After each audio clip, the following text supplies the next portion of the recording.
Welcome to the another commerce section of RPSC first grade. इस section में हम देखेंगे कि इस पार्टनरशिप अकाउंट्स के previous year questions RPSC first grade में जो भी आए हुए हैं। हमारा फर्स्ट क्वेश्चन है, A B and C are partners in a firm. If A withdraws 3000 at the time of beginning of each month, what will be the interest on drawing charged to A at the end of the year if rate is 12% per annum। अब इसका solution देखते हैं। इस question में हमने देखा कि total drawings जो हमें 3000 दे रखी थी, अब हमें पर एनम के लिए निकालनी है तो मल्टीप्लाई बाय 12 करेंगे तो 36,000 आ जाएगा। अब इंटरेस्ट ऑन ड्राइंग कैलकुलेट करने के लिए टोटल ड्राइंग को मल्टीप्लाई करेंगे rate by 100 into average period by 12। Average period depend करता है टाइम, जैसा हमें क्वेश्चन में गिवन है। जैसे इस क्वेश्चन में हमें गिवन था A withdraw 3000 at the time of beginning of each month. यहाँ पे बिगनिंग ऑफ ईच मंथ है तो हम यहाँ देखेंगे कि जब बिगनिंग आएगा तो एवरेज पीरियड में 6.5 लेंगे यहाँ पे, ठीक है। तो हमारी टोटल ड्राइंग ऊपर 36,000 गिवन है, हमने निकाली थी 36,000 और रेट हमारा 12% गिवन है। जैसे हमारा क्वेश्चन में यहाँ पे गिवन था 12% रेट, तो इसी को यहाँ पे मल्टीप्लाई कर देंगे। Total drawing multiply by rate 12% and 6.5 by 12। जब हम इसे सॉल्व करेंगे तो इसका हमारा आंसर आ जाएगा 2340। अब नेक्स्ट क्वेश्चन देखते हैं। Under fix capital method capital account and dash account is open for each partner. Fix capital method में कैपिटल अकाउंट के साथ कौन सा अकाउंट खोला जाता है हर पार्टनर्स के, तो हमारा आंसर होगा पार्टनर्स करंट अकाउंट। अब हम देखते हैं next question. The average profit of a firm is 98,000। Total assets of a firm are 10 lakh and value of other liabilities is 5 lakh। average rate of return in the same business is 4%। Determine the value of goodwill from capitalisation of average profit method. तो basically इसमें average profit method से हमें goodwill capitalisation method से average profit के हमें goodwill की वैल्यू निकालनी है। तो देखते हैं इसे कैसे सॉल्व करेंगे। जैसा कि हम जानते हैं कि कैपिटलाइजेशन मेथड में गुडविल को कैलकुलेट करने के लिए हम यूज़ करते हैं normal capital employed minus actual capital employed goodwill निकालने के लिए। सबसे पहले हम देखेंगे हमारा नॉर्मल कैपिटल एम्प्लॉयड कितना गिवन है। हमने देखा कि क्वेश्चन में नॉर्मल कैपिटल एम्प्लॉयड तो गिवन नहीं, हमें इसे निकालना है। तो हमें पता है कि नॉर्मल कैपिटल एम्प्लॉयड का फॉर्मूला होता है average profit upon normal rate of return into 100। अब इसमें हम कैलकुलेट करेंगे नॉर्मल कैपिटल एम्प्लॉयड, तो average profit upon normal rate into 100 होता है। तो यहाँ पे हमने देखा कि एवरेज प्रॉफिट 98,000 रुपीज़ गिवन है। तो नॉर्मल कैपिटल एम्प्लॉयड निकालने के लिए हम average profit upon normal rate of return into 100 करते हैं। तो 98,000 डिवाइड बाय 14 इंटू 100। यहाँ पे 14 हमें गिवन था क्वेश्चन में, यहाँ से हम पिकअप करेंगे 14% नॉर्मल रेट ऑफ रिटर्न। तो हम इसको सॉल्व कर लेंगे तो हमारा नॉर्मल कैपिटल एम्प्लॉयड आ जाएगा, ठीक है, जो कि आएगा हमारा 7 lakh.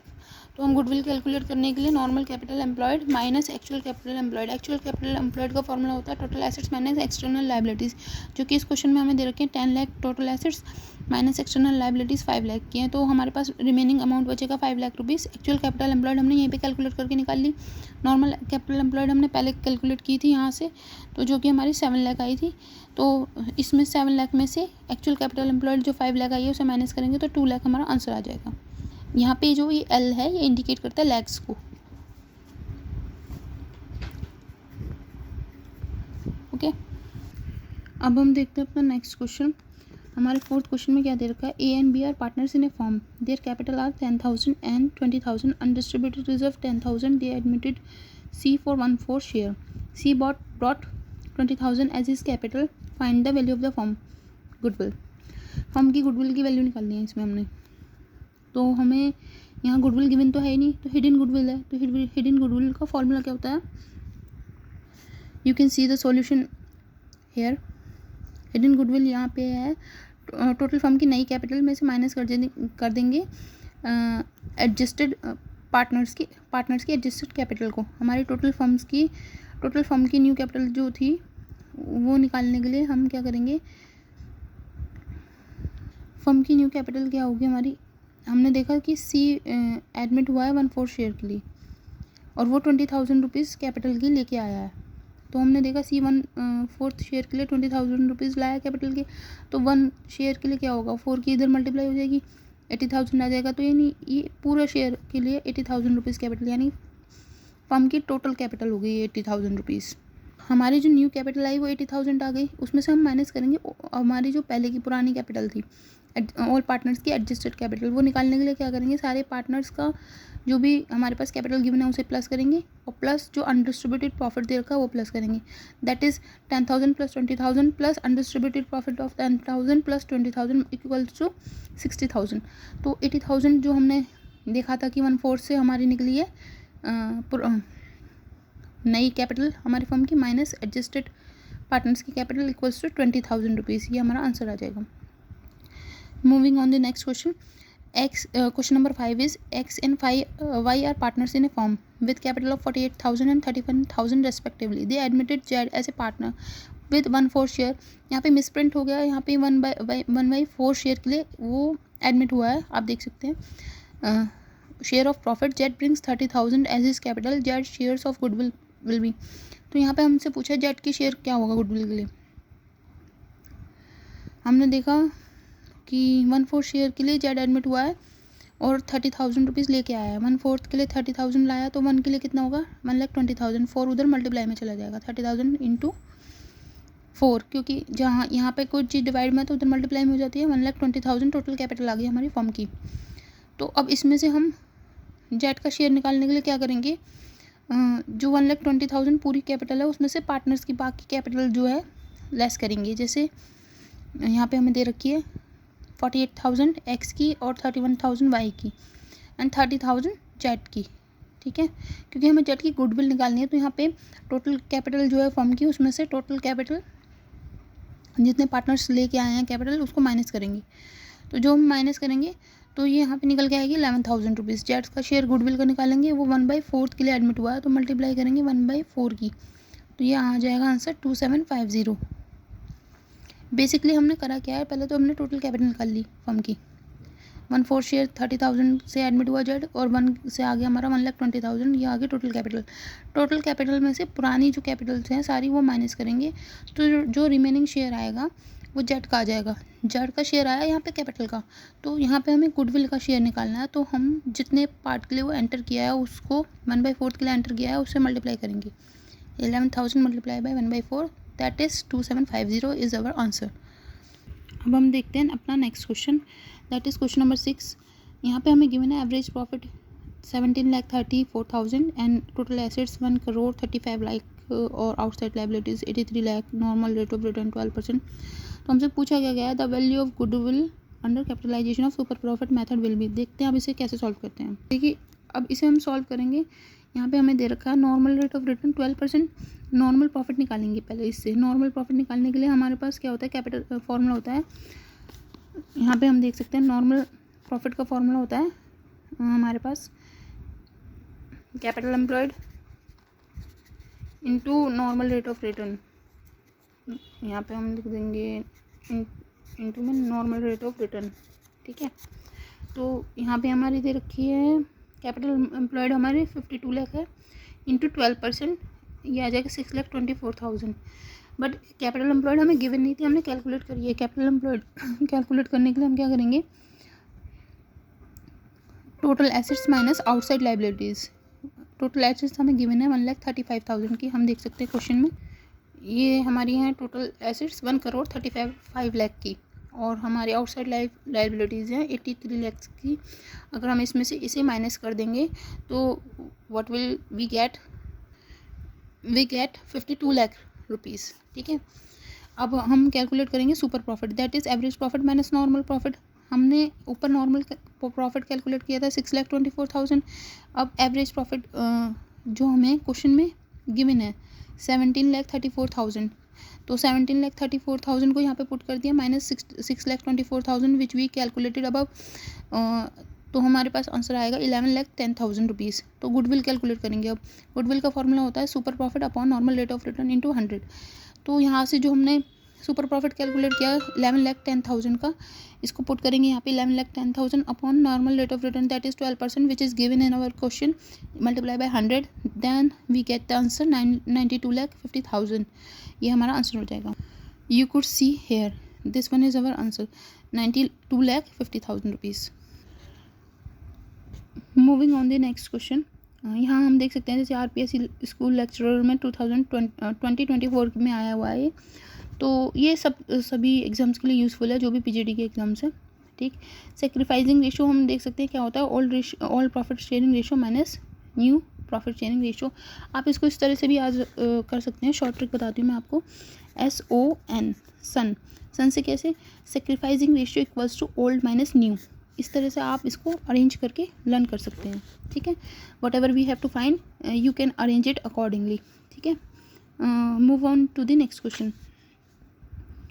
Question number 8. A and B are the partners sharing profit in the ratio 3:2. They admit C. A surrender 1/5 of his share. B surrender 2/5 of his share in favor of C. What will be the sacrifice ratio? तो basically sacrifice ratio calculate करना है हमें इस question में। तो let's see how we calculate it. तो A/B का जो हमारा ओल्ड रेशियो है वो हमें दे रखा है 3:2। तो A का हम पहले सरेंडर वैल्यू निकालेंगे, ठीक है ना। तो यहाँ पे बोला था हमें कि ए सरेंडर कर रहा है 1/5 उसके शेयर का, तो 3/5 तो ए का शेयर है, उसमें उसका 1/5 वो सरेंडर कर रहा है। 3/5 का 1/5 होता है 3/25। इसको हम इसमें से माइनस कर देंगे तो आ जाएगा 12/25। अब बी जो सरेंडर कर रहा था वो हमारा 2/5 कर रहा था अपने शेयर का, ठीक है।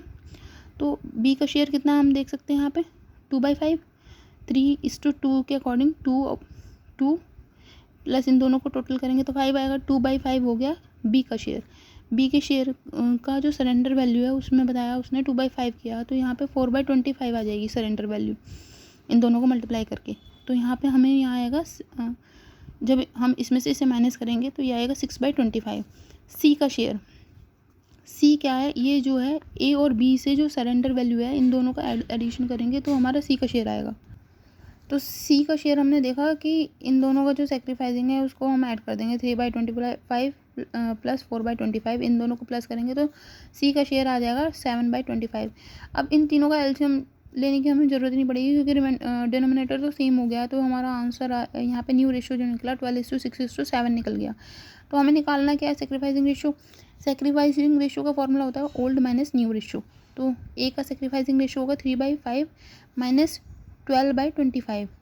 ये हमने सेक्रीफाइस ही तो निकाला है ए का, ठीक है।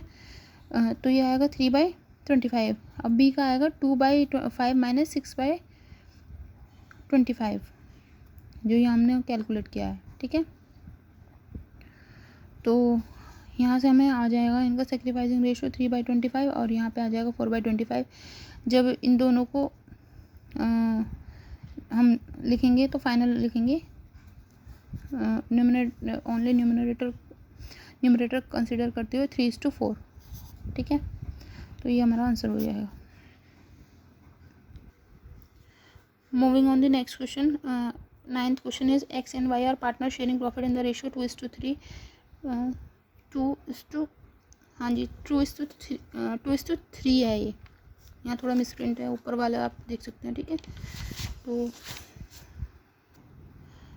तो they agree to admit Z into partnership who will get 1/4 of his in 1/4 share in profits. He acquires this share 4/20 from x और 1/20 फ्रॉम वाई।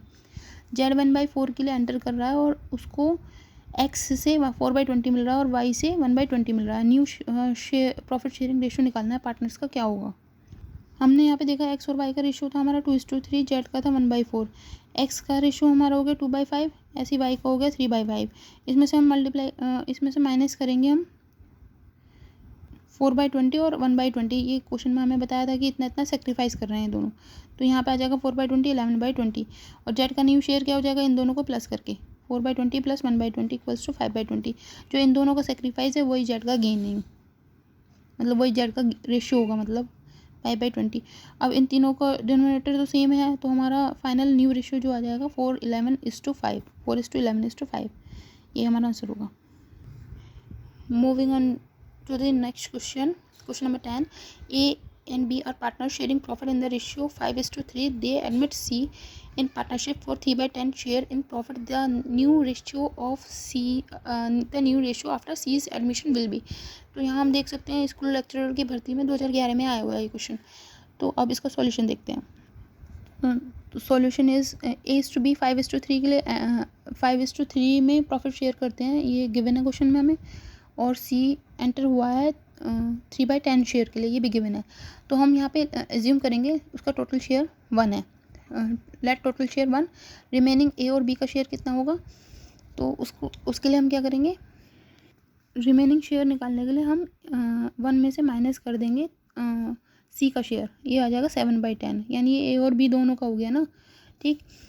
तो A का 7/10 और B का 7/10 लिखेंगे। फिर इसमें से इन दोनों को इनका पोर्शन निकालेंगे, तो इनका टोटल पोर्शन आया 7/10, क्योंकि जैसे A हमने टोटल एज्यूम किया और 3/10 के लिए C एडमिट हुआ, तो रिमेनिंग जो शेयर हुआ वो A और B दोनों का हुआ। तो A और B में से A का शेयर कितना होगा, जो उसका रेशियो है 5/8, 5:3 के अकॉर्डिंग 5/8, एंड B का रेशियो 7/10 में से हो जाएगा 3/8। That is when we calculated we get 35/80 and 21/80। C का शेयर 3/8 है। अब इसको रिमाइंडर को सेम करने के लिए, जैसे वी कैन सी हेयर, यहाँ पे 80 है, यहाँ पे 80 है, बट यहाँ पे 10 है, तो for making the denominator same we multiply 8 both in numerator and denominator, we will get 24/80। तो यहाँ पे हम देखेंगे कि तीनों का रेशियो इक्वल हो गया, डिनोमिनेटर सेम हो गए, तो यहाँ पे हम देखेंगे यहाँ रेशियो आ जाएगा A/B/C equals to 35:21:24। That is our answer. Moving on the next question, question number 11. I think there are some camera issues. We will continue our part 2 in the next video. Thanks for watching.